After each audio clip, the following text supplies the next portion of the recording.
shall listen closely. When darkness wraps the world and dreams begin to stir, you've arrived at the right place. Welcome to Between Dreams and Shadows, the sanctuary of stories that live between sleep and the unknown. Here, every tale is more than a story. It's a portal to hidden worlds, forgotten secrets, whispers from beyond, and shadows that speak as your eyes begin to close. If you're drawn to mysteries, haunting legends, and stories that send shivers down your spine, this channel is your new nighttime ritual.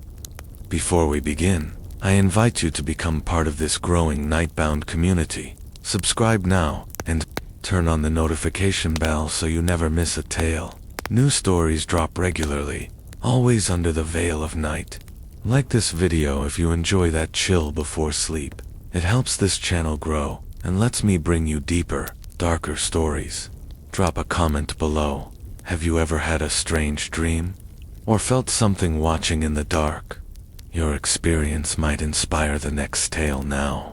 Take a deep breath, turn off the lights, leave the world behind, and get ready to drift between dreams and shadows, setting the atmosphere. I wasn't supposed to be driving that late. The highway had turned into a dark vein stretching across the desert, pulsing with silence. My GPS had rerouted me after an accident shut down the interstate, and now I was somewhere in Arizona, half a tank of gas, and too many hours past midnight. I told myself I'd find the next place to crash for the night, no matter how small, how forgotten. When the blinking neon sign appeared on the horizon like a dying heartbeat, it felt like a gift. Desert view, motel vacancy. There was nothing scenic about it. A squat building with fading stucco walls and flickering lights. No other cars in the lot. The desert wind whispered through bent palm trees like something half alive. I stepped into the front office, where an old man quiet checked me in without much more than a glance. He slid over the key to room 6 and mumbled something that I didn't quite catch. I thought it sounded like, "Don't open the second drawer." It was late. I was exhausted. I didn't ask him to repeat it. The room smelled of old linen and motel cleaner. Beige wallpaper peeled in the corners. A dusty painting hung crooked above the bed. An abstract desert scene that somehow looked more twisted the longer you stared at it. I closed the curtains, threw my bag on the chair, and collapsed onto the bed. That's when it started. A pressure, like the air had thickened. A feeling behind the silence. You know when you're alone but somehow, you're not. That's what this was like. Something was hiding just beyond the edge of my senses, watching quietly, waiting. I told myself it was just the fatigue, the long drive, the caffeine crash. But even as I lay back on the bed and closed my eyes, I knew something wasn't right, and I hadn't even opened the second drawer. The first signs of disturbance. The room was unnaturally quiet, not peaceful, sterile. Even the old air conditioner in the window, which had coughed to life when I first entered, had stopped. No hum, no ticking, just nothing. I sat up, pulse suddenly louder in my ears. The overhead light buzzed once, then dimmed slightly. I scanned the room. Nothing had changed, or so I thought. But when I turned toward the nightstand, my breath hitched. The Bible that had been tucked beneath the lamp was now lying flat, perfectly centered on the table. I hadn't touched it. I remembered that clearly. And yet, there it was, as if placed with deliberate care. I stood, uneasy. The curtains shifted slightly, though no breeze moved the stale air. Then the lampshade turned slowly, subtly, like it was reacting to something I couldn't see. I took a step back. Was I being paranoid? I looked at the desk chair where I had thrown my bag earlier. The zipper was open. The bag I knew I had left closed. A deep chill crept into my chest. My mind reached for logic. Maybe I didn't close it all the way. Maybe I was so tired I was misremembering. Maybe. But logic was losing ground. The painting above the bed had shifted. Only a little, but enough. It hung now at a sharper angle, off-kilter and watching. like a tilted head in a silent crowd. The shapes in the abstract brushstrokes no longer looked like sand dunes, they looked like faces. Screaming ones. I turned away, heart racing. Then came the smallest sound, click. I looked down at the nightstand. The second drawer had opened half an inch. I hadn't touched it. I took a step closer, and in the stale light of the flickering bulb, I saw something dark inside. Something old, wrinkled. A small, stained envelope, barely visible. I didn't touch it. Not yet. Instead, I looked around the room and whispered aloud, to no one, "What is this place?" That's when the lampshade turned back on its own, and for the first time in years, I felt fear like a child does, raw, wide-eyed, and ready to bolt, because that drawer had just opened a little wider. The sound that shouldn't exist. Sty stepped back from the nightstand, slowly, as if moving too fast might provoke something. The room felt heavier, now like the air had a pulse. My ears strained for sound, hoping for the comforting hum of the air conditioner again. But what I heard instead was ... a whispered dot so faint it could have been imagined. It slithered across the room like breath on glass, soft, incoherent. I held my own breath to hear better. It wasn't coming from outside. It wasn't from the vents. It was inside the room. It came again. Escraa? Mama. Like words twisted just enough to be meaningless but close enough to make my skin crawl. I turned in a slow circle.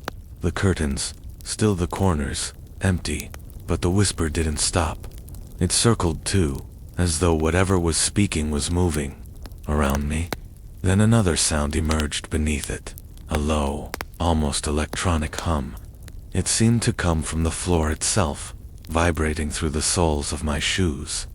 It wasn't loud, but it was constant, an invisible frequency that settled into my bones. The drawer creaked again. Not open, not closed, just a nudge.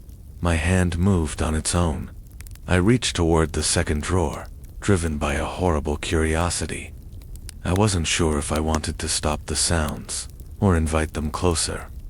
My fingertips brushed the wooden edge. The hum sharpened, the whisper stopped, and then, a voice, clear, broken, female, whispered directly into my right ear. "It remembers." I spun, heart pounding so hard I staggered. No one, nothing. The painting above the bed had changed. Not completely, still abstract, still chaotic, but the screaming shapes had grown clearer, more human, more specific. One now looked exactly like the woman at the front desk from a memory I didn't have. Another face, partially blurred, resembled ... me. The whisper came again, more distant this time, from beneath the bed. I backed up, nearly tripping over the rug. Something clattered on the floor. It was the envelope from the second drawer. It had fallen out, or had been pushed out. I bent down to pick it up. It was dry and old, stained with something brown at the corners. It wasn't sealed. Inside was a small, folded piece of motel stationery. I pulled it out with trembling fingers. One sentence was written in scratchy red ink. "It only needs your name." The hum deepened, and then something tapped lightly on the motel room window from the outside. 3 times. No one was there. The presence, without a face, sigh, didn't move. The room stood in frozen silence, like it was waiting for my reaction. The envelope trembled slightly in my hand, not from my grip, but from something else, something unseen, like the faint ripple of air when something brushes too close. Another tap at the window. This time, it wasn't rhythmic. It was deliberate. Testing. I forced myself to glance over. The curtain had drawn back just enough to leave a slim, vertical opening, a sliver of the outside world, but no light came through. Just blackness. Dense, suffocating, absolute. I crossed the room, half hoping to throw open the curtains and prove to myself that it was only the night, that the sound was just desert wind tossing sand. My hand reached for the fabric.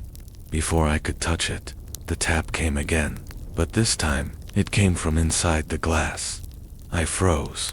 My reflection in the window stared back at me wide-eyed, pale, but something was wrong.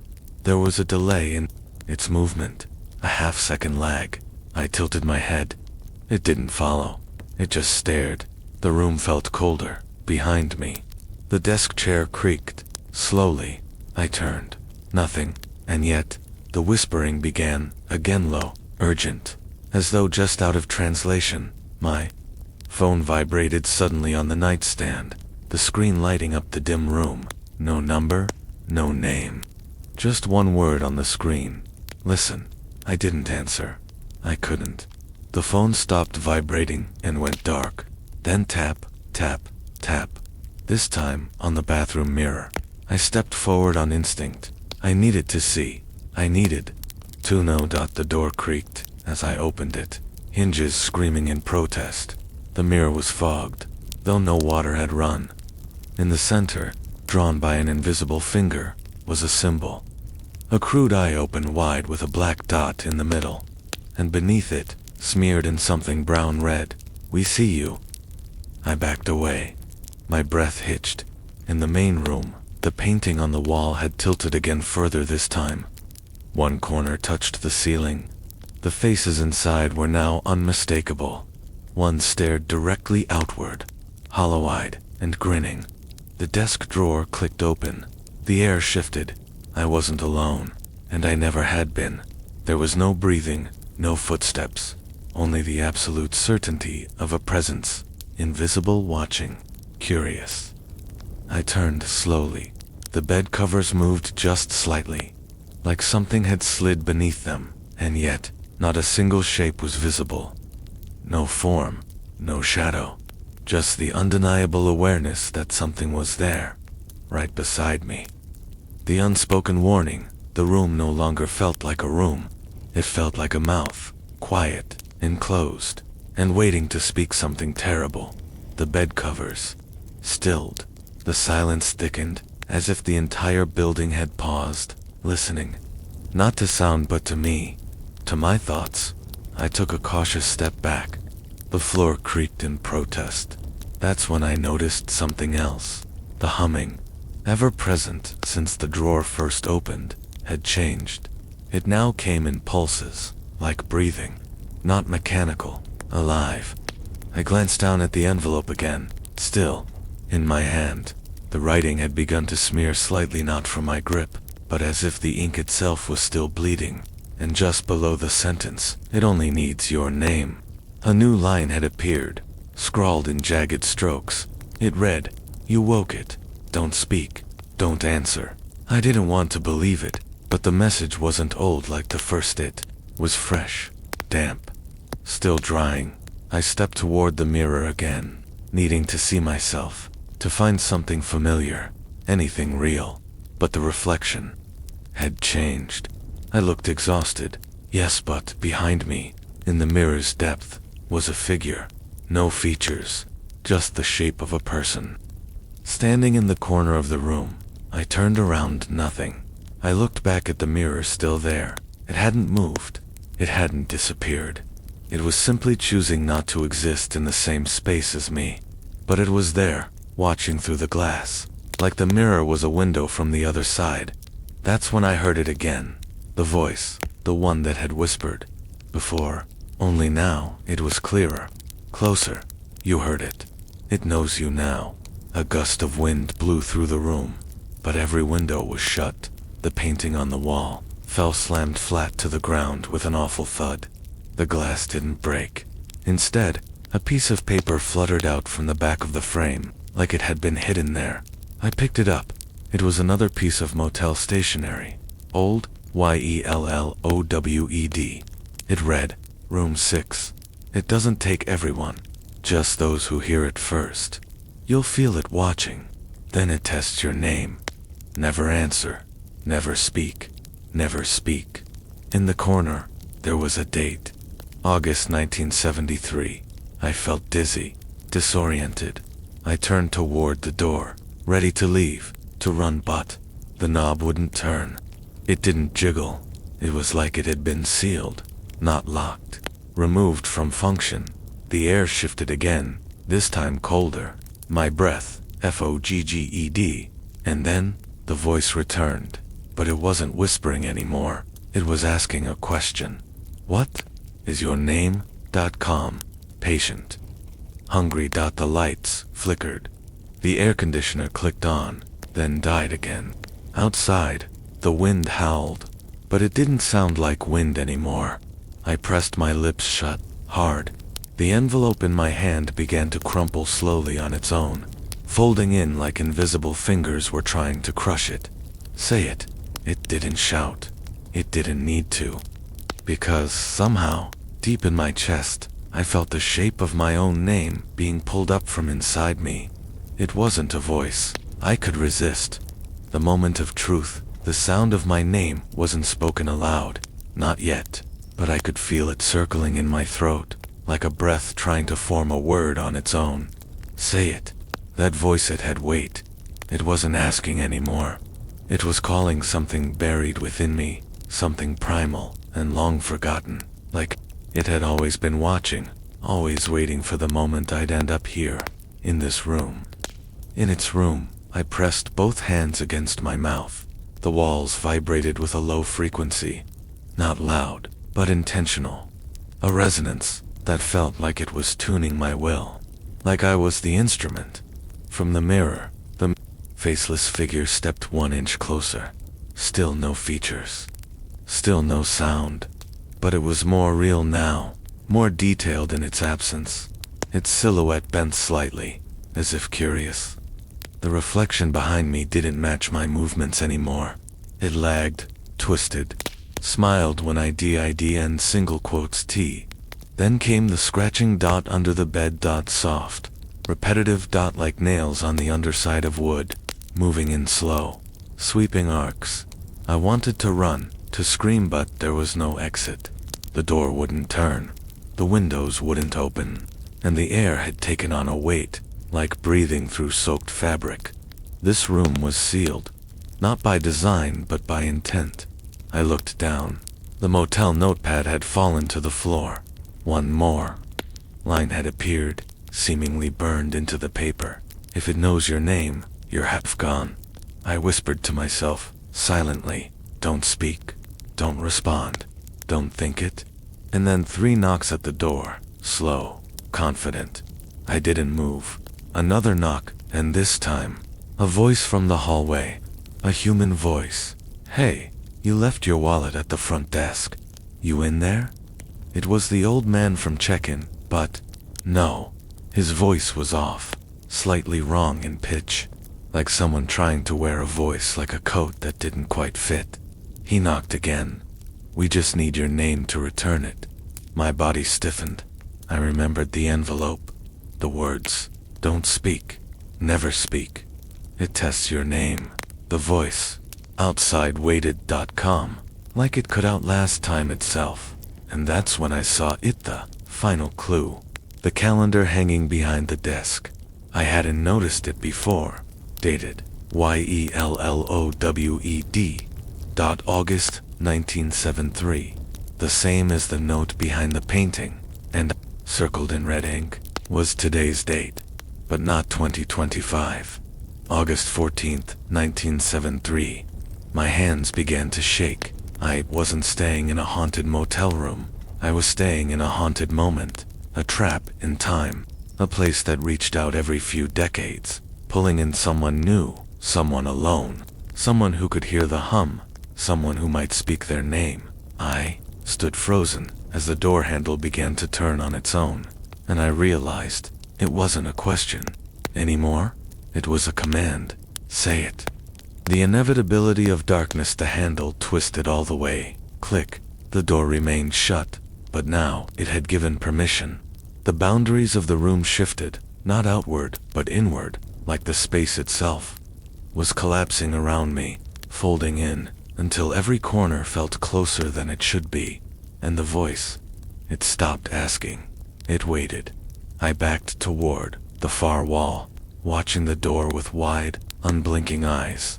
The pressure in the room was unbearable, like standing at the bottom of the ocean.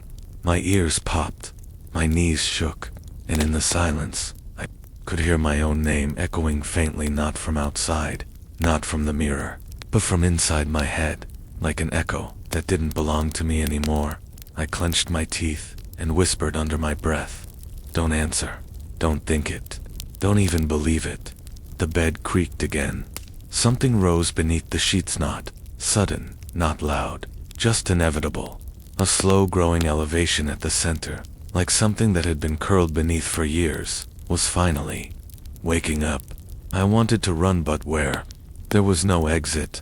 Only the door I no longer trusted. Only the window I no longer believed in. Only the mirror, where the faceless thing now stood right behind me. Still expressionless, still featureless. But now, a hand pressed flat against the glass, mirroring my exact height, my posture, my breathing. Only it wasn't my reflection anymore. It was something wearing the absence of me. "Let me in," the voice said again, but now it was my voice, perfectly mimicked, exactly replicated, spoken in the precise rhythm I'd use. "Let me in." From the ceiling above the bed, dust began to fall. A faint cracking noise followed. A thin black line split the ceiling paint, stretching outward like a web. As it grew, so did the sound. Not loud, just endless. Like something was crawling through the cracks of reality, pushing through the drywall, reaching toward this moment from beneath the motel's skin. And then the lights died. Total darkness. The kind of dark that pressed against your face like cloth, smothering, hollowing. Then came the worst part. I could still see the mirror. Somehow, it glowed faintly in the black, like a window not affected by the rest of the room. And in it, my reflection stood still, but my eyes had vanished. 2 empty sockets, and still, my voice spoke from the reflection. "Say your name, and I'll leave." That was the lie, the final, gentle lie. Because I understood now, this wasn't about escape. It was about invitation. Fear wasn't the end, it was the beginning. The darkness didn't want to hurt me. It wanted to wear me one last breath, one last decision, say nothing, or surrender. The fear that stays. I didn't speak, not because I was brave, but because I couldn't. My throat had locked tight with pressure, with instinct, as if some part of me, older than logic, knew that speaking was an act of surrender, that to give the thing my name was to give it permission. So I stood there, frozen in silence, watching that version of me in the mirror, empty-eyed, smiling gently like it had won something. And then it blinked. I did not. That was the final confirmation. It was no longer me. It waved, and behind me, the sound of the bed creaking returned, slow, heavy, something rising. But I didn't turn, because I knew now that was the trap. That was how it pulled people in. Not with violence, not with terror, but with familiarity, with gentle voices and human shapes. With the false promise that you were still in control. And IWASN, single quotes. The room felt endless now, like the moment would stretch on forever, looping inside itself. Then, without warning, everything stopped. No sounds, no movement, no breath. The lights returned, not gradually, but all at once, like someone had flipped a switch too hard. The mirror was clear again. Just me now, pale and shaking. The bed was still. The air still tasted of old dust and static. The painting lay on the floor, torn empty of any figures. The calendar blank. The clock read 3:07 a.m. Only 10 minutes had passed, and yet, something had changed. I rushed to the door. It opened, just like that.